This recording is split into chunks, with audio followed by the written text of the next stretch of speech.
Have you ever felt like you're playing a game, but you don't actually know the rules? Well, what if I told you the universe does have a set of rules, an instruction manual for reality itself? Today, we're going to dive into these universal laws, the hidden blueprint that shapes everything, from our thoughts all the way up to the cosmos. You've probably heard this ancient phrase before, but it's so much more than just poetry. It's really the key to understanding your place in the universe. It means that the same patterns that govern galaxies also govern your life. That chaos or harmony you feel inside, yeah, that's the very energy that's creating the world you see all around you. So this means life isn't just a series of random events happening to you. You can think of it more like a journey with a real purpose, to learn and master these cosmic principles.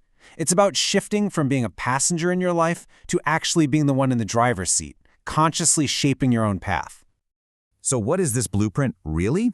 Well, it all comes down to energy. Everything, and I mean everything, including us, is made of energy that flows in these predictable patterns. It's kind of like currents in an ocean. The key is to learn how to swim with those currents instead of constantly struggling against them. To really get a handle on these patterns, we're going to look to the ancient Hermetic Principles. These are teachings from ancient Egypt that are said to reveal the secrets of the universe. You can think of them as like the fundamental physics of reality, the bedrock that everything else is built on. First up is the Law of Correspondence. This is the one that connects the infinitely large with the infinitely small. The same design that shapes an entire galaxy is also found in a single tiny atom. And here's where it gets really personal. This law says your internal world, your thoughts, your emotions, is the direct blueprint for the reality you experience every single day. Now, this principle shows up in a few really powerful ways. The mirror principle, for example, it suggests that the people who trigger you the most are often just reflecting a part of yourself that you haven't looked at yet. And then there's cellular consciousness, which even proposes that your cells are literally listening to your self-talk. It just shows how deeply our inner world is woven into the fabric of our physical reality. Okay, next up, the Law of Vibration. The main idea here is that nothing is ever truly still. Everything, from a rock to a thought, is vibrating at a very specific frequency. This means your mood, your focus, everything about you is constantly broadcasting a unique energy signature out into the universe. It's like your own personal radio station.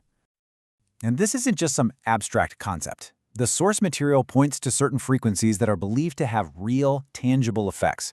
For instance, 528 Hz is often called the love frequency, and it's associated with claims of DNA repair.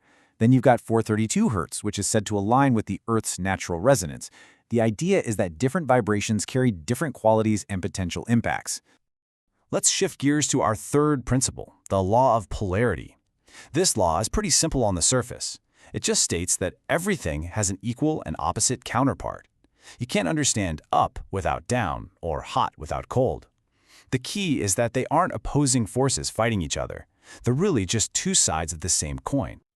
And we see this duality everywhere, right? It's completely woven into our experience.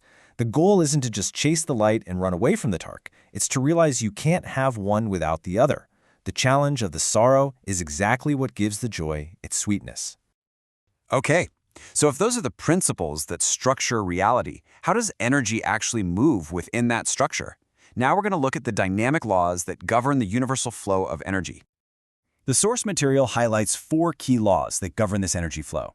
And these aren't just abstract ideas. They really impact our relationships, our work, our well-being. At their core, they all describe a universal system of exchange and balance. And here is the most crucial takeaway about this flow. Energy is honest. It doesn't judge, it just reflects. The law of giving is the perfect example of this. Whatever you put out there, whether it's kindness or effort or positivity, it doesn't just come back to you. It comes back multiplied. So this is all fascinating theory, but how do we actually put it into practice? This next section is all about application, how to use these laws to actively and consciously shape the reality you want to live in. Let's circle back to that law of polarity. See, mastery isn't about trying to live a life with zero problems or sadness. That's impossible. Instead, it's about finding a center point, a place of perspective, where you aren't constantly being thrown around by the highs and lows. So how do you do that? Well, the source outlines 4 steps. First, it's just awareness. Start noticing the opposites in your life, the good and the bad. Then comes acceptance. Stop fighting the negative side and just acknowledge it's there. From there, you integrate them, finding how these opposites can actually serve a common purpose. And finally, you transcend, rising above the conflict to a more unified point of view. All right, now for a concept that requires a lot of patience and trust, the law of divine timing. This is the idea that the universe has its own perfect rhythm and schedule. Our desires don't always show up instantly, but they show up precisely when all the conditions are just right. So think of manifestation not like a vending machine, where you just press a button and get instant results. Think of it more like farming. First, you plant your intention with total clarity. Then you cultivate it with consistent action and belief. You have to patiently witness its growth. And only then, in the universe's perfect timing, do you get to harvest the results. So when we start to combine all these things, the principles, the energy flows, the practical applications, we start walking on the path to awakening.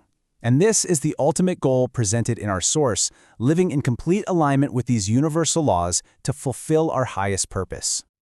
This whole journey can really be seen in 4 final steps. It all begins with awareness, just seeing these laws at work in your daily life.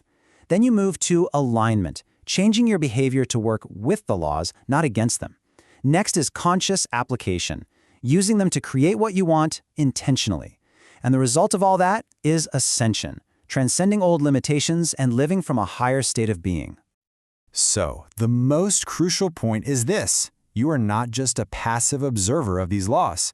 Your own consciousness, your awareness, is the very tool you use to interact with them. You are the musician, and these laws are the instrument. The goal is to learn to play in harmony. So that leaves us with one final and really crucial question. If everything we've explored here is true, if your thoughts, your feelings, your beliefs are the actual blueprint for your reality, then take a good look at your life and ask yourself, what reality are you creating today?